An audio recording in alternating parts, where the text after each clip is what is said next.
भारत ने ये नीति पर ज्यादा जोर देने लगा, अब देने लगा स्मार्ट पावर पर जोर। पहले तो सॉफ्ट पावर और स्मार्ट पावर। स्मार्ट पावर क्या कहता है कि हार्ड पावर और सॉफ्ट पावर के बीच की स्थिति को अपनाया जाए। क्या किया जाए? हार्ड पावर और सॉफ्ट पावर के बीच की स्थिति को अपनाया जाए। मतलब जहां जरूरत हो सैन्य की तो वहां पर थोड़ा सा उसका प्रयोग किया जाए, और जहां पर जरूरत है नरमता की तो वहां इसका मतलब डराया धमकाया भी जाए, इसका प्रयोग भी किया जाए।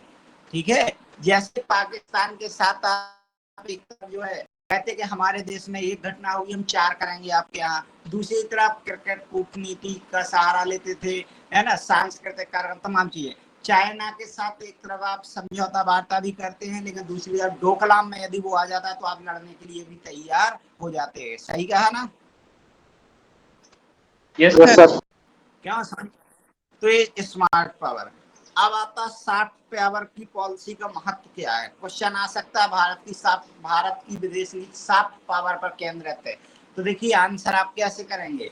आप यहाँ सॉफ्ट पावर का मतलब जान रहे हैं ना, समझौते, संधि, है ना, और सांस्कृतिक कार्यक्रम, वीजा कार्यक्रम, ये सब चीजें सॉफ्ट पावर के उदाहरण है। तो आप बताएंगे कि भारत की विदेश नीति वर्तमान में सॉफ्ट पावर की ओर उन्मुख है। फिर आप बताएंगे किसी भी देश की विदेश नीति में सॉफ्ट पावर पॉलिसी का तात्पर्य होता है तो उसके द्वारा किसी अन्य देश के साथ अपने अनुरूप व्यवहार कराने के लिए संधि, समझौतों, है ना, सांस्कृतिक कार्यक्रमों, कूटनीतिक कार्यक्रमों, इन आदि माध्यमों का सहारा लिया जाता है। भारत की विदेश, फिर पैराग्राफ बदलेंगे और बताएंगे कि भारत की विदेश नीति भी कमोबेश इन्हीं तथ्यों पर आधारित है ना। 2-4 देशों को उदाहरण दे देंगे आप तो आपकी आंसर हो जाएगा। ठीक है, फिर आप बाद में बताएंगे कि हालांकि वर्तमान दौर में यह देखा गया कि भारत ने हार्ड पावर और सॉफ्ट पावर दोनों के एक मध्य की स्थिति स्वीकार की है, जिसे स्मार्ट पावर कहा जा रहा है। स्मार्ट पावर को अंडरलाइन कर देंगे जिससे आपको दिखाई दे, मतलब एग्जामिनर को, है ना, स्मार्ट पावर को अपना लिया है। वास्तव में स्मार्ट पावर सॉफ्ट पावर और हार्ड पावर के मध्य की स्थिति को दर्शाता है। बात खत्म। ठीक है, समझ में आई बात? जी सर। है ना। तो अब वर्तमान में क्या है, वर्तमान में सॉफ्ट पावर महत्वपूर्ण है। क्यों महत्वपूर्ण है? क्योंकि आप हर किसी से लड़के झगड़ के काम नहीं निकलवा सकते, बल्कि कोशिश होना चाहिए कि आप क्या है, सांस्कृतिक कूटनीतिक इन प्रयासों का सहारा लें। सांस्कृतिक योग है वर्तमान में, है ना, तो सांस्कृतिक रूप से एक दूसरे से देश टच होते हैं। सूचना प्रौद्योगिकी का योग है और लड़ाई झगड़े उतने सफल नहीं है ना। तो ये चीजें, चुनौती क्या है? चुनौती समझ लीजिए, सॉफ्ट पावर में दिक्कतें क्या आ रही हैं लागू करने में। देखिए दिक्कत इस बात की है सॉफ्ट पावर में कि अमूर्त अवधारणा है। सॉफ्ट पावर क्या? अमूर्त है। अमूर्त समझ रहे हैं ना, जो दिखाई ना दे, है ना। मतलब जैसे आपने सांस्कृतिक कार्यक्रम को करवा दिया कि हमारे पक्ष में आ जाएगा, हो सकता है वो आके आपके यहाँ क्रिकेट खेल गए लेकिन कुछ भी ना किया, जैसे पाकिस्तान ने कई बार ऐसा किया, है ना। आपने जो है चाइना के राष्ट्रपति आए आपके यहाँ, घूमे फिरे चले गए, कुछ ना हुआ। तो ये अमूर्त अवधारणा है, इसका प्रभाव होगा कि नहीं होगा, कितना होगा, इसका हम मूल्यांकन नहीं कर सकते। भाई मूल्यांकन तो हम उसका करेंगे जो हमें दिखाई दे, जो चीज हमें दिखाई ही नहीं दे रही है तो उसका हम मूल्यांकन कैसे कर सकते हैं। फिर सॉफ्ट पावर हर देश के साथ प्रभावशाली नहीं हो सकती। देखिए सॉफ्ट पावर आप सोचे कि हम चाइना के साथ अपना लें, सफल हो जाएंगे, नहीं हो पाएंगे, क्योंकि वो अपनी हरकतों से बाज नहीं आएगा। आप सोचे पाकिस्तान के साथ अपना लें, चल जाएगा, नहीं चलेगा। सॉफ्ट पावर कुछ देशों के साथ चल सकता है लेकिन सभी देशों के साथ चल जाएगा ऐसा नहीं माना जा सकता। फिर यह हार्ड पावर का कभी स्थान नहीं ले सकती।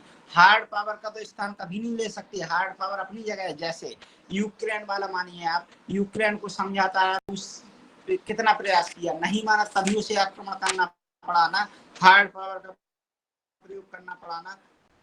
तो इसलिए कभी नहीं ले सकते। निष्कर्ष में हम क्या बताएंगे कि वर्तमान में सॉफ्ट पावर आकर्षण का केंद्र बस उन्मुख हो रहे हैं। विकासशील देश तो स्वयं इसको अपना रहे हैं, विकासशील देशों की तो ये पहचान बन गई है। ठीक है, और हर जगह क्या है, हार्ड पावर हर जगह प्रयोग नहीं की जा सकती। जैसे सॉफ्ट पावर हर जगह प्रयोग नहीं हो सकती, वैसे हार्ड पावर हर जगह प्रयोग नहीं की जा सकती। ऐसी स्थिति में क्या है, आप इसका। जैसे मान लो अमेरिका से आपका कोई काम हो, रूस से हो, तो क्या आप हार्ड पावर अपना पाएंगे वहां? नहीं अपना पाएंगे ना। तो ये हर जगह प्रभावशाली नहीं है।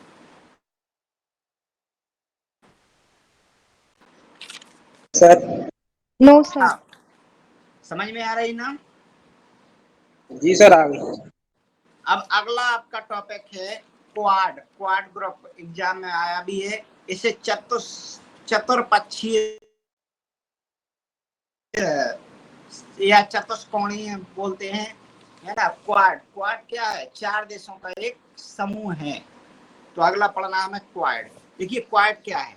यह भारत प्रशांत, इंडो पैसिफिक, भारत प्रशांत क्षेत्र के देशों को वैकल्पिक ऋण, वित्त पोषण उपलब्ध कराने के लिए जापान द्वारा प्रस्तावित और अमेरिका द्वारा समर्थित एक समूह है, जिसमें ऑस्ट्रेलिया भी सम्मिलित है।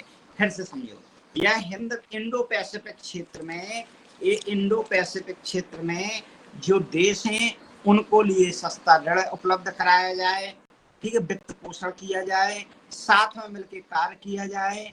इसका प्रस्ताव जापान लाया था, अमेरिका ने समर्थन किया था, जिसमें भारत और ऑस्ट्रेलिया शामिल था। जापान, अमेरिका, ऑस्ट्रेलिया और भारत सम्मिलित हैं।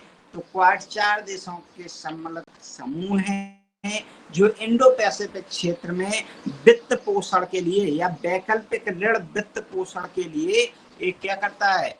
आधार प्रदान करता है। भारत क्या है? भारत के लिए क्यों जरूरी है क्वाड में शामिल होना? भारत क्यों शामिल हुआ क्वाड में? तो उसका कारण ये था कि देखिए, चीन का उद्भव हो रहा है। उद्भव समझ रहे हैं? चाइना तेजी से आगे बढ़ रहा है, और जो भारत के लिए क्या है? समस्या का कारण बन रहा है। क्या है भारत के लिए?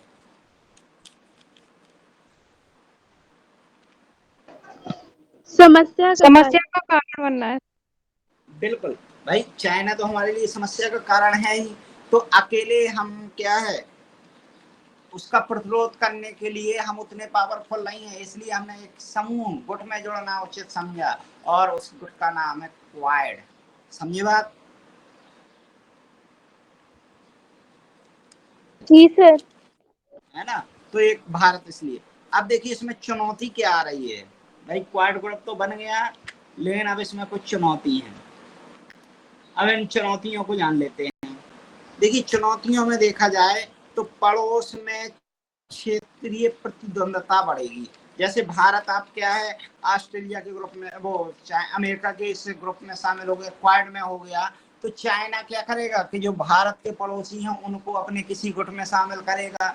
जैसे स्ट्रेंग्थ ऑफ पॉलिसी चल रही है, वन बेल्ट वन रोड चल रहा है, तो ये अपने में किसी में शामिल करने की कोशिश करेगा। समझ में आई बात?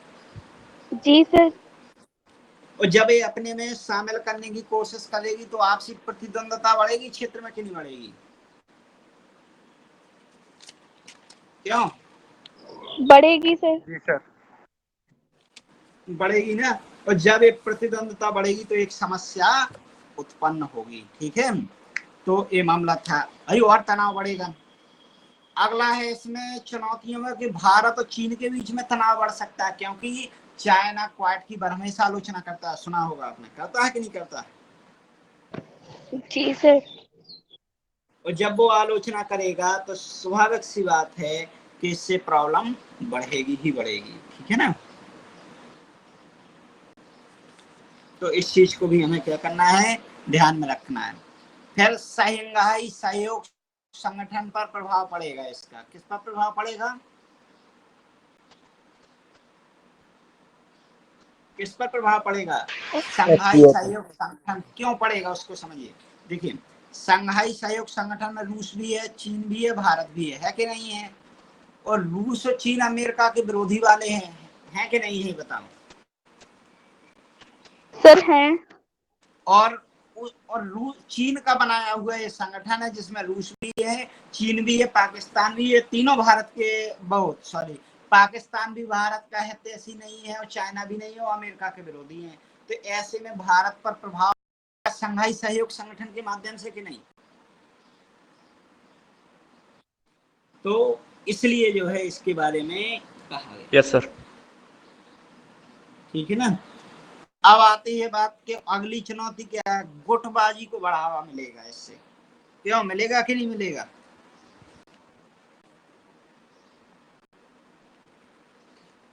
मिलेगा सर। है ना। और लास्ट है कि उतनी प्रभावशाली भी नहीं है जितना बढ़ा चढ़ा के बताया गया है। क्वाड उतना प्रभावशाली भी नहीं है जितना बढ़ा चढ़ा के इसे प्रस्तुत किया गया। ठीक है ना। तो ये आपको ध्यान में रखना है। अब आगे क्या किया जाए, भविष्य में क्या हो, निदान क्या है, तो आगे लिखिए संभावना। संभावना क्या है, क्या किया जाए आगे? तो देखिए, भारत को अपनी प्रभावशीलता को बढ़ाना चाहिए। क्या भारत अपनी प्रभावशीलता को क्या करे, थोड़ा सा और बढ़ाए, है ना। और क्या करना चाहिए भारत को? लाभ हानि का आकलन करना चाहिए कि पड़ोस से जो हम संबंध रख रहे हैं, है ना, पड़ोसी देशों पर इसका क्या प्रभाव पड़ेगा जैसे हम क्वाड में शामिल हुए। और अगला है, पड़ोसियों को भी हमें क्या करना चाहिए, विश्वास में रखना चाहिए। ठीक है।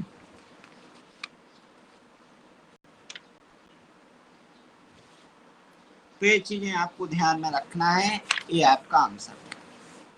अब अगला टॉपिक है हिंद महासागर का महत्व, चुनौतियां। हिंद महासागर टॉपिक है आपका।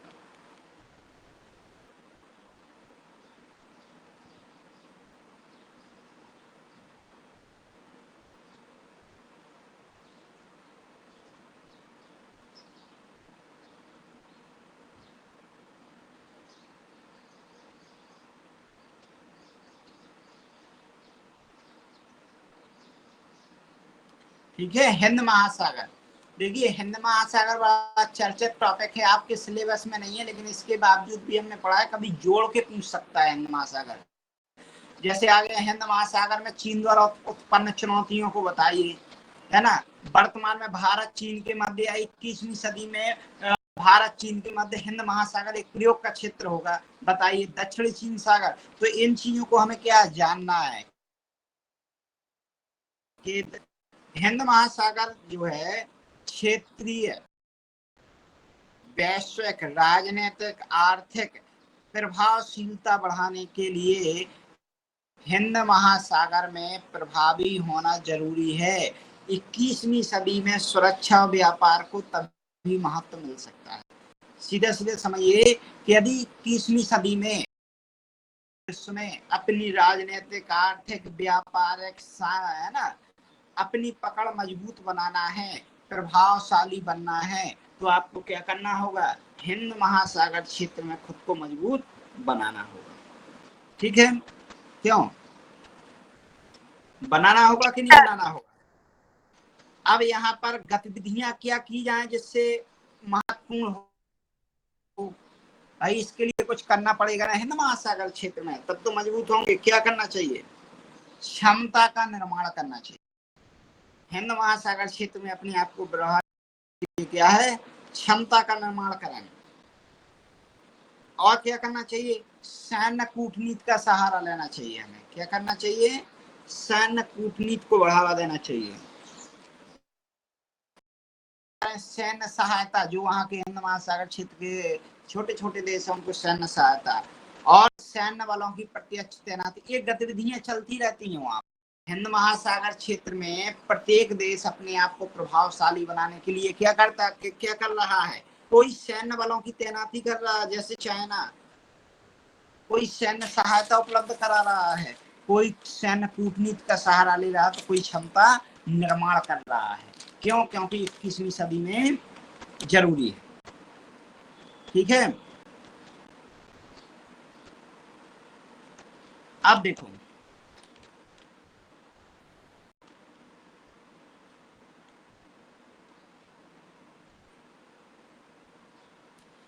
अब मामला है कि महत्व क्या है हिंद महासागर क्षेत्र का। तो यदि हम महत्व की बात देखें तो वैश्विक व्यापार का केंद्र है हिंद महासागर। क्या है?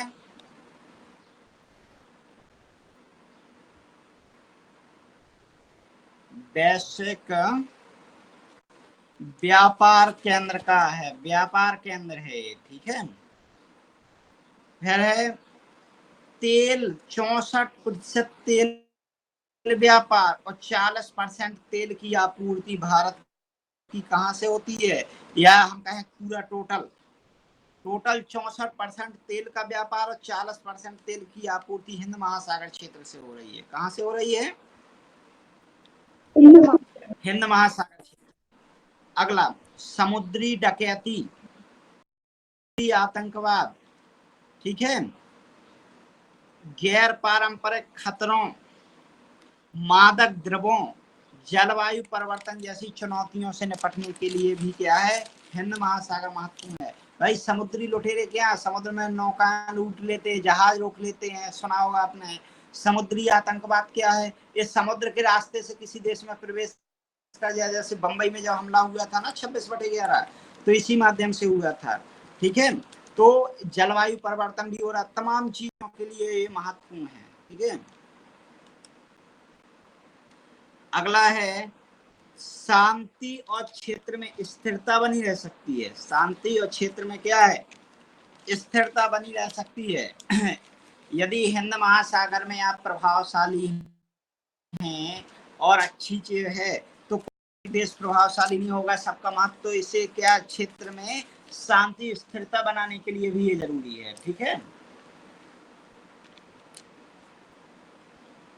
अब अगला है आंतरिक सुरक्षा के लिए भी महत्वपूर्ण है। भाई आपके देश में कोई हमला ना कर सके समुद्री रास्ते से, तो आप हिंद महासागर क्षेत्र में मजबूत होंगे तभी तो होगा,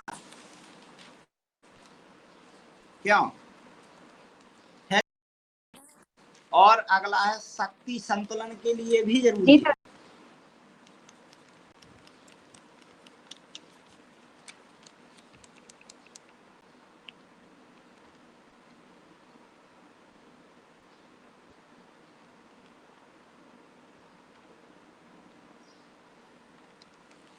समझ में आई बात?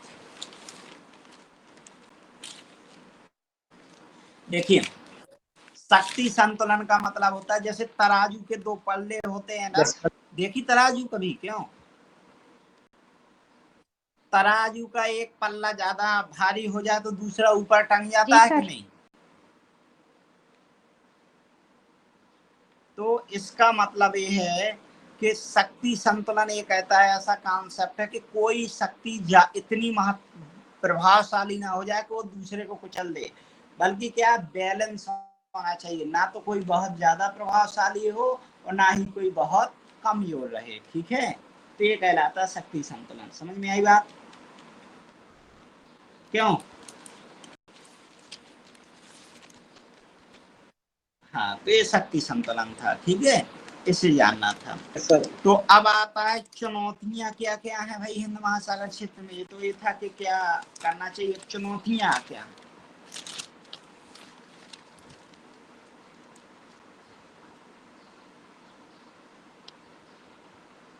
देखिए यदि हम चुनौतियों की बात करें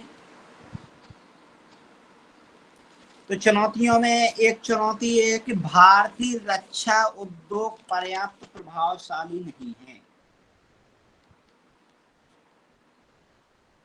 देखिए आपको हिंद महासागर में प्रभावशाली बनना है तो रक्षा क्षेत्र मजबूत होना चाहिए कि नहीं?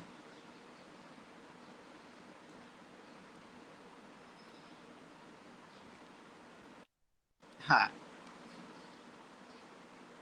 Yes sir. ठीक है।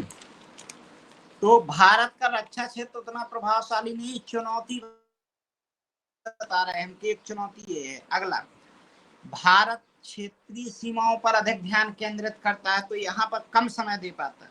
भाई क्षेत्रीय सीमा में आपका चाइना से विवाद है, पाकिस्तान से है, कहीं डोकलाम है, कहीं कुछ है, तो आपका ध्यान उतना नहीं जा पाता यहाँ पर, है ना। तो क्षेत्रीय सीमाओं पर अधिक ध्यान देने के कारण हिंद महासागर पर उतना फोकस नहीं हो पाता।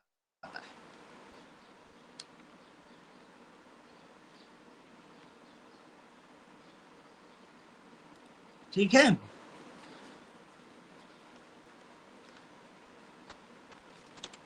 फिर है अगला, क्षेत्रीय सीमा पर चीनी कारक का मतलब क्या? वन बेल्ट वन रोड के माध्यम से चाइना क्या कर रहा है? अपनी पकड़ मजबूत बना रहा है।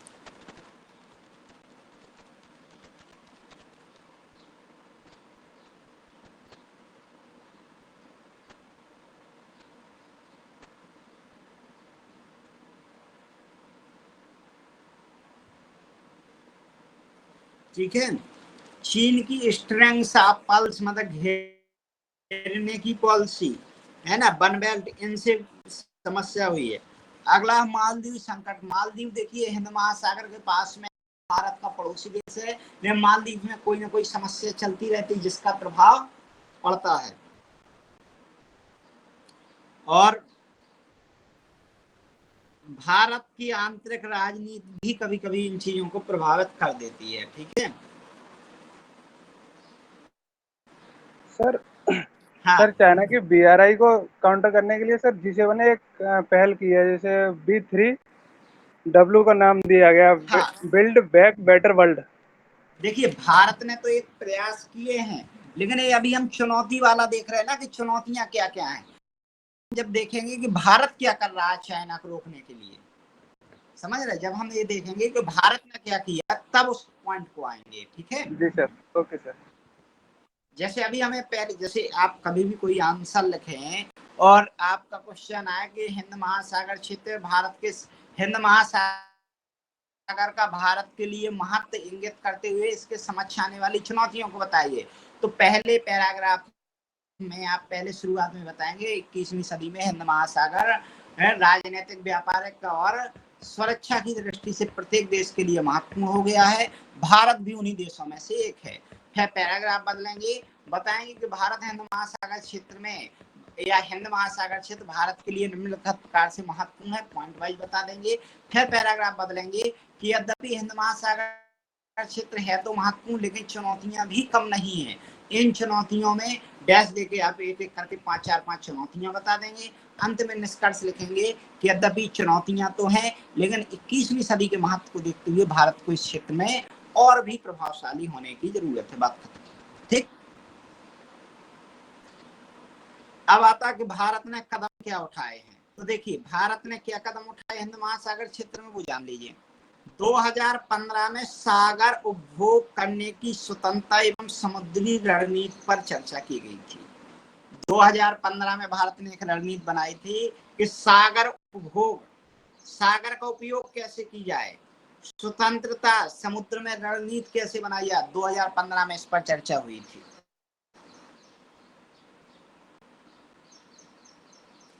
दूसरा प्रयास क्या किया, चांगी तक नौसैनिक अड्डा, चांगी नौसैनिक अड्डा हिंद महासागर में, चांगी नौसैनिक अड्डा तक पहुंचने हेतु सिंगापुर के साथ हस्ताक्षर किए। किसके साथ हस्ताक्षर किए? सिंगापुर के साथ। हाँ। फिर है ओमान के दुक्कम पत्तन पर पहुंचने हेतु चाबहार से 400 किलोमीटर दूर है, तो वहां पहुंचने की कोशिश हो रही, कहाँ के?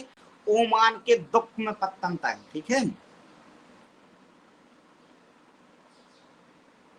अगला क्या कर रहा है भारत, खाड़ी पार क्षेत्रीय उपस्थिति, खाड़ी देश है वहां पर भी खाड़ी पार अपनी उपस्थिति बढ़ाने की कोशिश कर रहा है। फिर है फ्रांस के साथ पारस्परिक लॉजिस्टिक समर्थन समझौता किया है, फ्रांस के साथ लॉजिस्टिक समर्थन समझौता किया है भारत ने। ठीक है, जिससे युद्धपोतों का निर्माण हो सके, युद्धपोत तक पहुंच सके। ठीक है, और 2016 में अमेरिका के साथ भी लॉजिस्टिक समझौता किया है। इसके अलावा क्या कर रहा है भारत, स्वदेशी नौसेना का विकास कर रहा है, जैसे INS विक्रांत, INS अरिहंत, इन सब पर फोकस कर रहा है। कुछ क्षेत्रीय समूहों के साथ मिलकर काम कर रहा है। इन क्षेत्रीय समूह में जैसे एक क्षेत्रीय समूह है रिम,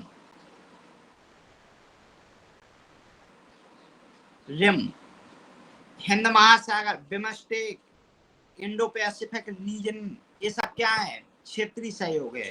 बिमस्टेक हो गया, रिम हो गया, IORM हो गया, है ना। और भारत लगातार क्या कर रहा है, युद्ध अभ्यास करता है किसी देश के साथ, तो और सहयोग करता है पड़ोसियों को, ये चीजें कर रहा है। और निष्कर्ष क्या है, देखिए हमें चीन का प्रभावी रूप से आकलन करना सबसे जरूरी है कि वो कितना प्रभावशाली है। फिर हम्बन टोटा और चीनी ऋण जाल में जैसे चाहे श्रीलंका फंस गया, तो इन चीजों से थोड़ा सा हमें देखना है कि कहाँ कहाँ अपने हाथ पैर मार रहा है, उसी हिसाब से आगे बढ़ने की जरूरत है। ठीक है, तो आज की क्लास यहीं तक। किसी को कोई समस्या? नहीं सर। हाँ बोले। सर वैसे कोई समस्या नहीं है, आप जब बोलते हैं तो थोड़ा मतलब स्लोली हम लिख नहीं पाते इतनी स्पीड से। ठीक ठीक, हम थोड़ा सा कल से जी स्पीड धीमी सर। कर देंगे, ठीक है, जिससे आप लोग नोट भी करते चले। हम थोड़ा सा ऐसे करेंगे, कल से करेंगे, बताना चाहिए था आपको। ठीक है, कल से आप लोग नोट भी कर लेंगे, हम थोड़ा सा स्पीड डाउन ओके करेंगे। Sir, thank you sir. Welcome. समझ में आ रहा है ना? जी sir, thank you sir. Yes sir. जी sir. Thank you sir. Thank you sir. Thank you sir. Thank you sir. Thank you sir. Thank you sir. तो यही हमारी आधा घंटा 45 मिनट ऐसी ही क्लास रहा करेगी, क्योंकि देखिए एक चीज बताएं आपसे, उतना समय मुझे भी नहीं मिल पाता है, ठीक है, समय तो, लेकिन क्लास रेगुलर चलती रहे, इसलिए अब देखिए 1 घंटा 1.5 घंटा तो हम टाइम नहीं दे सकते डेली, ठीक है, क्योंकि हमें भी ऑफिस तमाम काम होते हैं। लेकिन ये है कि आपकी डेली क्लास रहेगी आधा घंटा 40 मिनट, आधे घंटे में भी तो चीजें काफी कवर हो रही, क्यों? जी सर। जी सर। Sir yes sir. है ना? ठीक है, ओके सर। Okay sir. चलिए फिर कल मुलाकात होती है।